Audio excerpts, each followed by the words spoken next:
ئەو کاتتان باش بینەرانی ئازیزی کوردستان 24 لە هەرکوێ هەن. من کامەران و کامەرانم لە بەرنامەی هاوڕێی تەمەن بە ئێوەی ئازیز شاد دەبم. بەرنامەی هاوڕێی تەمەن بەرنمەیەکی تایبەتە بە مانجی ڕەمەزانی پیرۆز و هەموو شەوەیەک میێوانی ئێوە دەبین. هەوڵمان داوە لە هەر شەوەیەک کۆمەڵ هاوڕەیەکی دێرین، دەستە هاوکارێکی دەستڕنجین ئەوانەی ماوەی ساڵانێک بەیەکەوە کاریان کردووە لێرە کۆکەینەوە و لە کەشێکی گەرم و گفتوگوۆیەکی نەرم بسازێنین تا رازی دڵیان بکەینەوە و ڕووداوەکانی پشت پەردە بخەینە ڕوو. بۆ ئەم شەویش بە هەمان شێوە کۆمەڵە ئازیزەکمان لێرە لەگەڵەخۆ ئامادە کردووە.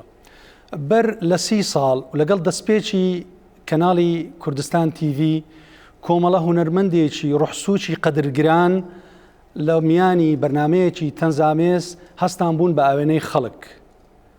لە ڕێگەی چەند چیرۆکی کورتە تەمسیلی و لە ڕێگەی چەند نمایشێک بوونە خەمخۆری خەمڕەوێنی خەفەتبەر و زۆر لە کێشەکانی خەڵکیان خستە بەردەم کامێرە و توانیان شتێک بکەن و خشتێک بخەنە سەر دیواری هونەری کوردی. ئەم شەو لێرە ئێمە دەبینە ئاوێنەی ئەوان و ڕازی دڵیان دەکەینەوە. بەخێر بێن مامۆستا. زۆر یاخۆ بەخێر بێن. باوەڕکەن ئەو ڕۆ جوانانە دەبینم ئەو هەموو ڕووناچی ناوێ. پێیانم گوتم تاریکی کەم گوتان وڵای تو تاریکی دەکەیت. مامۆستا لەگەڵ ڕەمەزانێ چۆنن؟ والله الحەمدلله ئەو ڕۆژێکی خۆش بوو. فتاران کردو لەخوای بە زیاد بی و فێنکە یعنی ئەوە نەبوو مەسەلەن پیاوی. مامۆستا پارێزی یەن مەشی دەکەی؟ پارێزی یەن بەکەیف خۆ دەخۆی؟ والله من پارێز و مارێز نییە، من چەندە سوکەریشمێ بە زەختم نییە بەنامە کەم بەسەرێ بەسەری تۆ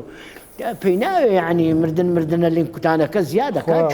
درێژکە کارزگارە تو شەروەتر. الحەمدلله الحەمدلله ڕۆژێکی خۆش و ئاسان وە بزانم گەرم نییە ینی فێنکە زۆر باشە زۆر باشە بەس ئەو ڕقەمە لەبەر مامۆستا ئیبراهیمی بڕک ئەوە بووین دڵگران بووین لەبەرەوەی پاش فتارێ خواردنەی خوب باش خوارد بڕک وەزعی دەستی خۆش بی. ئەتوو کاکسلاح وەختای من لەخوای بە زیاد بێ من ئەتوو دەنگت خۆشە دەی بڕک ئاگات لە قورگت بی. بەجێ دکتۆرم بکرد بە دەبایی هیچ ڕەمەزانێکی نەگرم لەبەرەوەی سوکەریمە زەختمە جێشم نەداتێ ڕەمەزانەکانم هەموو گرتیە لەخوای بە زیاد بی ڕەمەزانێکی گەلە خۆش بەخوای بەجێی دکتۆری بکەی باشترە. ئەمە بەجێی دکتۆری بکەی باشترە. بە خودای نارێم چەند ڕەمەزانات کە پێبیمە ڕۆژیم گرتیا لە داران باشتر بوویمە کاکامەرە. مامۆستا دەزانی کووە لە دینیش ئاینیش وەنیە فەمەن کانە منکم عەلا سەفەرین فعدەة من ئەیام ئوخەر. سەفەر و نەخۆشی کە دەتوانی قەرەبووی بکەیەوە حتا ئەگەر لە سەفەر بی نەک ئەگە نەخۆش ببوورە ینی مەقسەدم لەوەیە دەتوانی قەرەبووی بکەوە بەڵام ئەگەر نەخۆشەکەت درێژخایەنە و ئازارت دەدا ڕوخسەت هەیە. تەبعاً بەخۆم هەست بەخۆم دەکەم کە تاسیری لێم ناکەن لەبەر ئەوەیە دەیگرم. ئەتوو کوی مامۆستا تو خۆی شاڵە دووری لە نەخۆشی سپاس دەکەم. ئەتوو کوی لەگەڵ ڕۆژیان باشی واللهی بەحاولە دەکەم ینی بەڕۆژ بەس دکتۆرەکان دڵێنە تو زەخت و سکەری تێ نابی بە ڕۆژی بێویستوە بەس دەمێت تەمەشا دەکەم بەس دەمێ ینی محاولە دەکەم دەست خۆش میم ئاگاداری خۆتان بین. بینەرانی عزیز ئەو ڕۆ جوانانە ئەوانن کە لە میانی بەرنمەی ئاوێنە چەندین ساڵ بوونە کەسانێک کە هەڵگری پەیامی خەڵکەکە بوون کە گرفتەکانی خەڵکەکانیان دەخستە بەردەم کامیرە. مامۆستا بابینە سەر بناغی وەچی گوتی بیرۆکەی چێ بوو مامۆستا؟ بیرۆکەی ئەو بەرنامە جوانەی بیرۆکەی بەرنامەی بەڕاستی هەوڕۆ ئەمە کە هاتین خۆزکە یعنی ئەو دوو ماندوو نەناسا ئەو دوو جوانە سەلام کۆی ڕەحمەتی و دەگەن کاک عەباسی بەڕاستی ینی کە من هاتمە ژۆرە چاوم وانەکەت هەستم کرد یعنی ناو درم تێک چوو. بیرۆکەی بەرنامەی من و ئەنوەر شێخانی و ئەوەی بوو سەلام کۆی بوو بەرام ئەنوەر شێخانی لەبەر ئەوەی مەشغولی مەسائلی پەخش و ئەو هەکبەی کوردەواری هەبوو بزانام هەندێک لەگە هەکبەی پێشی هەکبەی ئەنجی هەکبە نەبوونا دوایە هەو بوو پێشی هەکبەی ئەمە بەرنامەندانا هەو بوو کاک صلاح حسن مخرج ما مستصلح خوافك هزار رحمتي لبي ما مستصلح كاك رزقار تاو جوانا كمان او لاولي حتى اخري او برنامج تصوير كرديا كاك صلاح الشيتسو دقر كاك ما مستا بينه سر تصويركي كاك رزقار وهب زانم ام ببيرم دي كاميري بينز ام بينز و ام حفتو او شتانه هبو لسشان يلدجيرا اون بيبري درود بۆ گیانی پاچی هەردوو برای خۆشەویستم کاک سەلام کۆی و عباس لەشکری طبعا ئەوان ئەگە بەدەستە لێرە نەبن بە ڕۆح لەگەڵمان ئێمە وەختی خۆی M5مانە بە M5 ئیشمان دەکەن کامرەی گچکە بوو دوای لە M5 بۆ M7 لە M7 کە تەسویرمان دەکرد پاشە جینەکە بەرنامەکەمانە تەلەڤیزیۆنی کوردستان گواستەوە بۆ تەلەڤیزیۆنی گوڵان ئەوجا مامۆستا بازار لە کوردستان تیڤی M7 وەبوو یعنی هەر بە خۆت و لەسەر شانت و دەنگ هەر بە خۆم هەم دەم کرد هەم دوای دەهات مۆنتاژشم دەکرد هەموو شتەکان بە خۆم دەکرد ئەدی باشە ئەدی مەسەلەن نووسینەوەکان شتەکان هەر نووسینەکان ئەوانە لەکنە خۆیان ارتجالی بوو یعنی زارەکی بوو بەس ئەتوو چۆن بەبێت تێکس ببوورە دەتانی مەشهدەکان کلۆسکێ سەریان و ئۆکەی ئەمە لێ هەڵات بوون یعنی لەبەرەوەی هونەرەکەمان دەزانی دەمانزانی مەسەلەن کاک سەلام چی دەگۆ کاک ئیبراهیم چی دەگۆ کاک سەلاح چی دەگۆ کاک موعید چی دەگۆ کە عەباسی ڕەحمەت چی دەگۆ یعنی بەبێەوەی کلی لە وشیان هەبی هەمووی دەمزانی مەسەلەن فکرەکەیان دەگۆ دەیانگو فڵان کەس دەکە فڵان ئەمە یەکسەر وەرم دەگرن ئەدی مامۆستا سلاح لۆت و قورس نەبوو ئەو وەزعە بۆ خودای ناوەڵا قورس نەبوو بەڕاستی ئەمە لە بەرنامەی ئاوێنە دەنجیدا بۆ کاکە یەک لەوانە با برێم کاک ئیبراهیم حەکیم لە ئاخرێ بکورەگوت لۆ ناچی ئاخرێ گوتم لۆ کورەگوتی ئەتوو هەر وەتی کورتگوتنی دڕاندیتە دەمی گوتم چم دڕاندێ کاکە وەتی دەنگت دایتەوە بالفعل ڕێم بێ ئەوزە چوی ئاکرێ برنج دینا ئاخرێنی هەر بەعاردی نەکەتم بە قورئان دوو شەو لە ئێمە ئەو خەڵکە دەهات کاکە یعنی بەڕاستی بەرنامەی ئاوێنە ئەمن یەک بەباری خۆم دەبی ئەوەندەی هەر بریم دەستخۆش ئەمن دەبی ئەوەندەی هەر برێم ئەمن دۆست پاسی کاک ئیبراهیم حەکیمی دەکەم هایم بوو زۆر گەرما لە دەرکەی درا هاتمە دەرێ دەبینم کاک ئیبراهیم حەکیم هەزار ڕەحمەت لە گۆڕی سەلام کۆی لەگە عەباسی دەبینم لەکن دەرکەی دانیشتنی وەڵامی گوتم فەرموو کاک ئیبراهیم گوتی هەستا بە گەرماکەوە کاکە لۆ ئاوێنەی ئەمیش ئەو وەختی دوو عەڵقەمی هیوانە دیت پێ بەشداریم نەکردبوو دەمگۆ خۆرجە لە گەرەوانە باشە مامۆستا هەڵبژاردننی تو هیچ پەیوەست بۆی کە تو کاریکاتێرز بووی و کە مەسەلەن تەنزنووس بووی و یعنی ئەوە دەوری هەبوو دارێکیان لە دیانەی کاک سەلام ڕەحمەتی لێبی گوتی فەراغمان مایە چ بکەین گوتمان گۆ بڕێک لێم دوور بکەنەوە بە خۆ دەزانی بیرۆ خەم بە قووەتە لەسەر جێی شعبی شتێکمان کرد ئەوەمان کرد دە ڕەفیق حیزبی مجموعەک لەوێ دانیشن دامەیان دەکرێت کاک ڕزگار ئاگای لێ بوو کورە گوتیان هەری جێی شعبی هات ئەوە هەموو تەسویر دەکرێت ئەوە فکرەی من بوو هەراتن ئەوە کەتە دوو عەباسی ئەوجا با ئەو لۆم بژێرتەوە کاکە دەتانی تەواوی کێتو وڵی نازانم تەواو کەلۆ شتەکەی تەواوی کەم جێش ئەوە دەوری ڕەفیقی نابوو کەتە دوو عەباسی عەباس هەرات لاقی لە شوشەیدا لاقی هەرزڕا ئەوە لاقی هەرزڕا ئەمتم کرد ئەمیش هەراتم چ بکەم ماری ئیبراهیم حەکیمی بەربینێکی زبریان دانا خۆ ناو بەربینەکەن لۆ ئیبراهیم حەکیم کە بەری نادەنێن دەرێ کورە عالەمی وا دەگرن لێو جێی شعبی ئیبراهیم حەکیم سەری لێشەوە نێزانێت چ بکە تەرەکەی زبری هەبوو لێ خۆی خستەدا ڕاست ڕووی کورە وەڵام کردبووە وەڵا وەخن لە خۆ ئەوی سەری لێشەوە هەرات ئیدە ئەوە وتکابم بیرۆکەی من بوو بەسەر هاتە خۆش مامۆستا ئەتوو کە من لە مێژە دەتناسم مامۆستا ئەمان ساڵی 75 لە دواناوەندی زۆزانی کوڕان ئەگە لەبیرت بی شانۆگەریەکی قوتابیانت کرد منداڵەکە من بووم یعنی ئەمن لە مێژە دەتناسم کە تو لە بواری دەرهێنان و نووسین و شانۆکارەکی دێرینی ڕۆڵی تو چ بوو لە دەرهێنان یان لە بەس لە نواندن بوو مامۆستا لا ئەمە زۆر حەزم لە نواندن دەکرد بەس سەرایەوەش لە ئیخراج شتواشم دەکرد يعني زور إخراج تمثيلي شتوام كرديا على مستوى شيء زور برتوا. بالي ما مستوى لو برنامج راويج يام بيدا كردي أنا هر ابتزالي لا ابتزالي نصبوا أي نصبوا. أتملوا على بجار استبى خد لي أمم صار بيز من دار يعني نابو. أتقول له همية زيرك تروي. يعني أذا ما مستوى أو هنجي بس لبو آويني لبو برنامج آويني راويج يام بيدا كردي بەخوای کاک سەلام زۆر ڕێزی میگرتیا کاک ئیبراهیم ئەو دۆ برا گەورە بوون یعنی عیبی تێدا نیە ئینسان دەبی دوو کەس سێ کەس هەر شتێک ئەوە بکەن مثلا مکیازم بەڵێ لە مکیازە تو لەگەر ئەوەی دەستێکی باڵا تەمسیلم دەکرد بەڵێ ئەوە مثلەن ئەوە زاری کاک ئیبراهیم و کاک سەلام دەستیان پێ دەکرد ئەویان دەکرد باشە مامۆستا یەک لەو شتانەی مەسەلە کوردیەکەیە تو پێم برێ حتى دەست صاحب ماری گرت مار ئەوم پێ برێەوە جیهان ئەتوو مەسەلەکەت عکس کردبەوە نزیەکە حتى دەست گوتت ئەتو گوتت ئەوە ئەمە لە بیرمانە حتى دەست ئەمنی گرت ئەمن دەزم کرد کە ئەم لۆ باز کرد خوای زۆر ئەو شتانە ینی حقەتە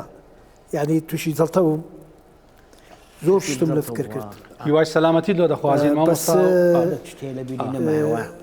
ینی تقریب 6 ساڵ مشکمە تێکچێ بوو بەس ئێستا زۆر باشم مامۆستا سەلامەتی ئینشاڵڵا و بینەوە سەر مامۆستا سەلام ئەویش نەخۆش بوونی مامۆستا کاک سەلام ئەزان ڕەحمەتی لێ بێرێ وەڵڵاهی نەخۆش بوو کاکە زەختی بوو سوکەری بوو نەخۆشی قەلبی هەبوو وازیشی لە زغارەی نائهینا زۆر پێم ئەگوت برادەرێکی خراپە زغارە وڵڵ برادەرێکی خراپە بەنام بەڕاستی ینی عمودی فەقەری ئەو بەرنامەی بوو سەلام کۆی لەبەرەوەی ئەو بیرۆکانە ئەو ئەینوسیەوە ئەمە لەسەر نەفسی ناڕۆیشتین برێ ئەن کردە مەسائلی ئێرتیزالی ئەنگۆ زۆر پێکەوەنکو زم کەچی بوون پێ ئێستا هەز بەتەنایی هەستەکەم ئەمن ڕۆژ نییە لە بازاڕی بنێنم نەکولینەوە سەری لێ نادەی ئەو جا من بەدیکۆ بەرێ وڵاوی ڕۆژێ لە مارێ چوین بەخۆ بە خێزانم چوینەکن داچێ ئاشتیوانی خێزانی سەلام کۆی لەوێن دەرێ وڵی دیتم زۆر متەئەسیر بووم ئەندە گریام و یعنی نەخۆشە بەڕاستی چونکە ئەو ئاوێنە بەڕاستی توانی جێخۆی بکاتەوە هەتا مەسەلەن جەنابی سەرۆک زۆر متابعی ئاوێنەیە کرد ئەگەر هەر بەرنامەی کە لێدرابان نەیدیت بە شێخ سینوان هاتە تەلەڤیزیۆنی لۆ جەنابی سەرۆکی ئەبرد زۆر مەڕاق بوو لەوەی کە هەموو بەرنامەکان بینی دووەمین بەرنامێمە وەفیق سامەڕایی هاتە لە معارەزە و ئەوانە بوو هات گوتی وڵڵی ئەمە جەماعەت بەرنامەت ئاوێنە گوتیە کو ئەزانی گوتی وڵڵی ئەمە لە ئیستیخباراتی عامی بەغدای تەماشەمانە کرد و تێگەی گوتی تەماشەمانە کرد گوتی هذا العرب هذا اللي يحكي بالعربي منه قلت هذا سلام كوي لا سيطري او زمان مستعفوا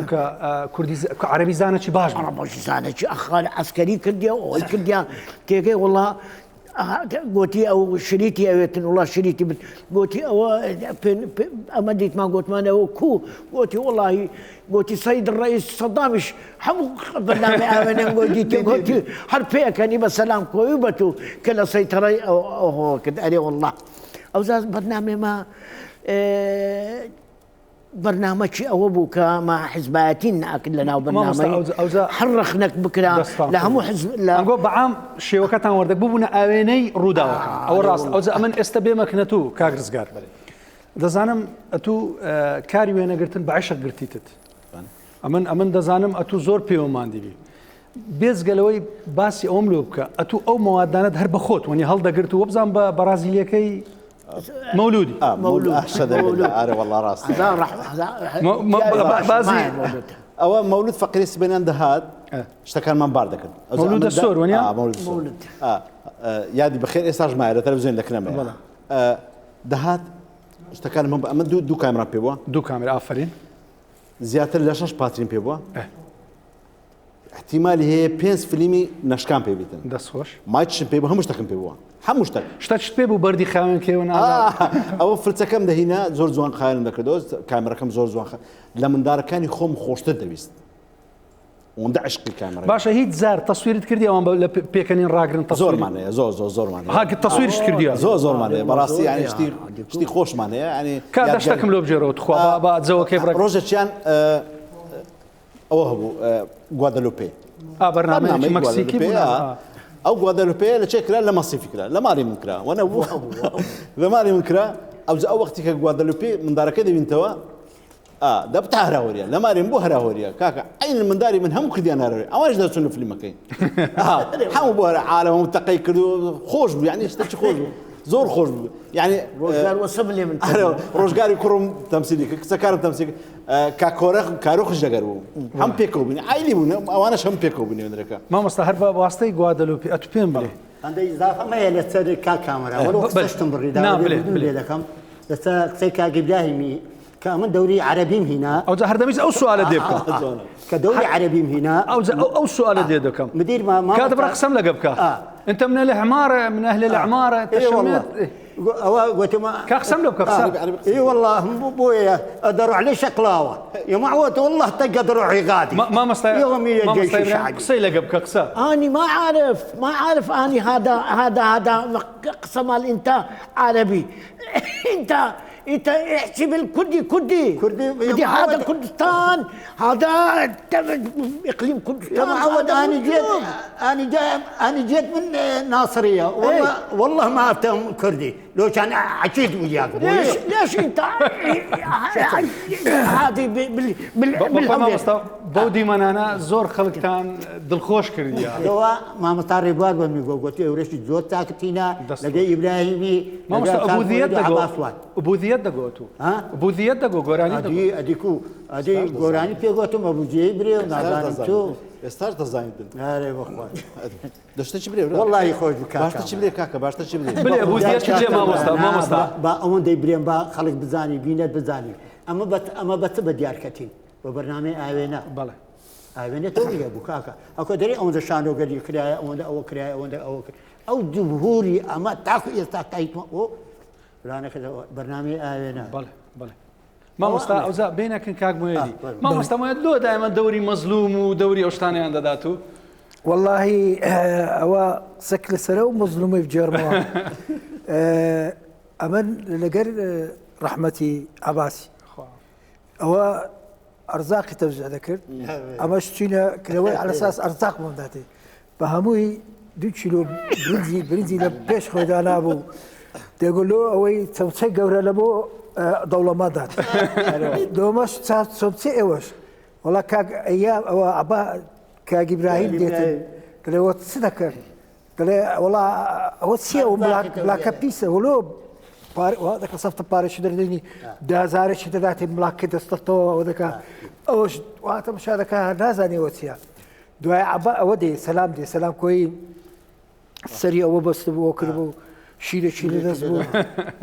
هذه خي ويقر قلت تو لو غدر لو انا ذكي لو هو ذكي وانا وي رحمتي لي قلتي اتو قلت ورا توزيعك والله متسومه فيش قلتي او كم او درينا او تيكرت لومان برز حفت وحف ملاچك تكا حف ملاچك او درمان او برنزني بس والله لبو اوي على اساس اوكي والله سلام بجبر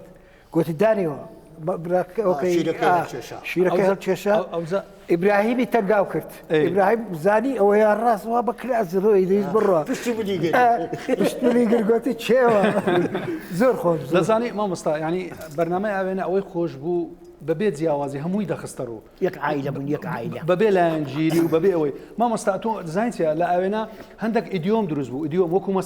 مسألة كركوتشي وبوتشي وبوتنا خلق استاش اقربي دلي دسي بوتشي دلي ناول اسمه كركوتشي كذا املو بجرو ما مستا والله هو طازه ما مستا بيبينين اولي بيبينين بيبينين ولا كامل اوكي او زا ما با اوكي ماشي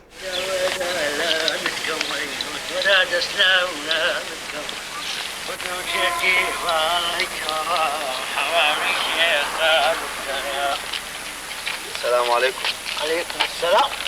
هو شو أبرا؟ والله كاكا دات ما بوشي. هو مزاين دات كركوتشي الرحمة لبابي. كركوتشي. هو تسي كاكا نازاني تسك ممنوعة. لو أدي أتو نازاني تسك ممنوعة. بلام أمن واجبم هيا لو يتسك ما قلتي أمن آسايش. كاكا أمنيش برما. كاكا لقى همو ريزو تقديرم لبو بري أوا برياري حكومتي هريمي كردستانا تسك ممنوع على بازاري ممنوع السرتساوم دعو زاري إذنم دن بتسم حبكم ببينم قلبكم ببينم نابي كاك لو نابي اگر اتوها بتشي حبت ببيني دبي ادي لبو ايش شريكو بتشي إيه كرة بسني بابم بسني تو أمن أو رانك زوغرم قرد كرديا أو همو تسكو زبخانم قرد كرديا بس زارك تساوي بتاهم بكوي خنيبم كابزانم لو هروها تمشاج دكم دست كرة دبينا بينا دست كرة دبينا بينا كرة بينا راوس رانكو بس سلام الرول غادر لمنك غادرني يا بابي أدي بابا عيبني ايشي ما غادرني أدي تيا اما استاذ سيندد بين كتاب اللو كاين لو حاكمي إيه بزاني او سكت كوها قلتيو بامريكا سويتشي تسك ممنوعه بس زاري عفو ما استاذ دیارە زۆر شتت بەبیر هاتەوە والله أمان متأثر بهم لبروي أو حلقة زور حلقة شي متأثر بهم في أو بلاد العزيزة أو خوشويستا زاري دومينيش أما هر عيني برنامج كنت أو زاري تشينا يذكر كوشلوين دري عين البرنامج كردو كامن أو زاري أو هم لخودابو تيغي بو برنامج يعني زنابي روجة شهاتنا مصيفي لوجش ناني زنابي سلوك لمكتب السياسي والله هر توقم دقا كرد قوتي كاك إبراهيم قوتي أسيا بوشي أنكر كوشي أو تازا أحمد سلبيوان هزومة كوكيان كتبوا له قشطفي على أساس قلت منها والله أزبني أمن أسمى بوشي برام أحمد سلبيوان منار وأمزام له قشطفيني أنتواني بتسن كان كوشي بقلن كاك مسعود زول بيكني يستاش يعني كأبيني تن همو زاري بيكنيتن يعني حتى لا تعزية كانش نتوان بتسم لما بيكني من هرتسندا أو في المسكاني برستم بينا خوش بلام أوي با كباسي دكين هاوري تمان يعني هو جزء أكل وفاي يعني لبروي بلا ما مستباوز بينين مسألة كركوشة متوتم بيبلي متوتا متوتا متوتا والله نظام شي هاتكني ما مصلحته هاتكني لو متوتي سلام كوي هات سلام كوي سلام ويرو مقو ويرو متوترو ويرو متوترو بس انا مداد ابو وي نايتيا مزخي وي تيجي والله هات قوتي هو شي بدي قوتي متوتا براوش هات قلت دستي فكرة ما توتا تغاية وشاوي هردا وقول مزخي ويمكن تماشي كده أو ما توري أو يا ما مسترزقار أتو بيمبلي لبو إناري أو دنجي ليغري لو أنا بلايتي برازيليش تصوير تكردوي أتمنى بلايتي برازيلي بلايتي كشبان تصوير كردي مثلا لايتي أبو دمان برد زيك تاريخ بقى لايتي كمان لده سرو شاي واضح ده شو زور بارجو يعني عندك زي تاريخ نمان دطاني بكين بلام تسمع عندك مثلا درك كمان عندك يعني بنزرة كمان عندك يعني سرساوش روناتشتان بيادك ما مستصلحتهم بيبلي ببورا سنروشتان بيدتسو سنروشتان بيدتسو للتصوير والله روشي لسبيلي دتشنا تاي واري هذا دار شوش لا وش ماينه ولا دوش هرب برازيلي ها اري والله او كود زيت انا ابو زي استعلموا وشي بتساران دل زيمان اما سكانم دل زيمان يا بابا كا كمان لينس كذا بشتو داوين كا كمان ده دايله زيمان دبو خوشويستي هنركي خوشويستي برنامج آيوني خوشويستي أو بينري أو خلقيك أو برنامج خوشي أو تأثير ماذا يعني أجا جيش نبالا بشتوكو ما فيه أو مواد يشتغل لسترو تشنتو منزل هم مشتاق طبعا ليه بقى ما ديبري كاكا أما هم ما توكل يقدري براسي يقدري لهدي شيء قبل قولي ليه أو شتنا زحد ديني أكيد أجرنا نزحد ناني يكلو أنا بربريت بشتي برنامج آيونا كاغرز قاعد أشكدي صراحة وكو تكنيك نعم وكو تكنيك وكو مونتاج وكو تصوير هكا وشرط باشا ما مستستا اتو باسي او قرمو قريت كرت كوك خيزانك وين ما مستمويت اتو استا هل برخصي دتانن بيكنوا او قرمو قريه ما او طاقتتان ما بخواي زور زحمتها طبعا لو نقول بابا ما مستايدس بيبكين لو همو تانا بلى شكا يعني خوشويستي قابول مع بينمان مثلا جارك سلام كوري تشينا وي خواردنی نیورانیانی ناشتووە گۆشتی و نازامچەوە و شتانە بوو ئەزە بتفاقا کرد بەخۆ بە ئیبراهیم بەوەی هەلە سازام تووڕە بکەن هەندێک خۆم بشێشمەوە نازام دانەکەی نەخۆم وەڵا گوتێت بە کەلیک نایەت و بچمەوە فەسڵ دەکەم نازم چەشتووە ڕەبیش بەجددی وەرگرت وتم لۆ چ بکردی نازم چەشتووە وچی نانەکەی گوت دەبخۆ نانەکەی بخۆ مامۆستا تو پێم بێت ئەو تااقەت و ئەو شتتان هەیە یان ئەو کۆتا قسەمان بی والله ئەمن کە کامێڕێ دێتە پێشم ئەگەر لە تەمسیلی بم ئەمە کوڕی چاردە ساری ساردنی بە ساردە و نیوی چاردنی ئێستا وەلو نیمداشم بەرام کە هاتمە پێش کامێڕی ئەمما تەواو یعنی هیچ ئەوەکم نامینیتن بەڕاستی هوەر دەگەر خینمان تێکرد بووە چونکە ئەگەر ئەتوو کە ئەحساست بوو لۆ هوەرەکەت لۆ ملەتی خۆت ئەوە ئەتوانی خزمەت بکەیت ئەدی ئەتوو مامۆستا ئەتوو چ دەرێت قوربان ئەمن مامۆستا ڕزگار ئەمن دەتوانم تەسویرکەم بەڵام ئەو گروپی ئێستا نەماینە هەرچەندە تەکنۆلۆژیا زۆر چوویتە پێش زۆرشتە پێش هەموو شارە زامێستەکە لەبەر دەدەڕۆژ بمە خوێندنێشم تاوا کردووە بەڵام ئەو خۆشەویستانی کە ئەم خۆشن دەویستن ئەو جەوە نما ئەو کەشە نما ئەو خۆشیە باسمان کرد کە گوتمان کەشەی گەرم و ئەوەی نەرم ئەو خۆشەویستانی کە مامۆستا تو چ دەڵێ هەبوو نەبوو تەلەڤیزیۆنی کوردستان تیڤی هەبوو لەگەڵ تەلەڤیزیۆنی ئەوەی برایانی یەکێتی گەلی کوردستان ئێستا ماشەڵڵا کاکە دەڕوا سینەمای دەردەسیتی دەستخۆش مامۆستا ئێستا زۆر بووە کەناڵەکان و بینگەکان زۆر بووە من بەس تەبعاً ئێوە خەڵکی جوان لە یادەوەری دەمێنن ئێوە زۆر شتان کردیە دەستپێک لە ئێوەیە لە بەرنامزە تەنزەکان من سوپاسان دەکەم بەڕاستی دانیشتنەکی زۆر خۆش بوو حەزم نەدەکرد کۆتایی پێبین بەڵام ئەوە هەموو شتە کۆتایی هەیە زۆر سوپاسان دەکەم درود بۆ گیانی ئەو دوو پیاوە جوانش و خوا تەمەنی ئێوەمان بۆ درێژکا و یاڕەبی هەر دەمینێن بۆمان بینەرانی خۆشەویست ئەمە سوپاسی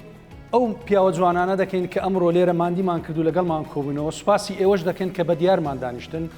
ئەگەر ڕاتان لە بەرنامەکانمان بوو سبەی لە هەمان کاتدا ئینشاءڵڵا چاوەڕێمان بکەن خۆ ئەگەر ڕاتان لێ نەبوو هەر چاوەڕێمانکەن هەلە چی دیمان بدەنێ زۆر سوپاسان دەکەین و ممنون.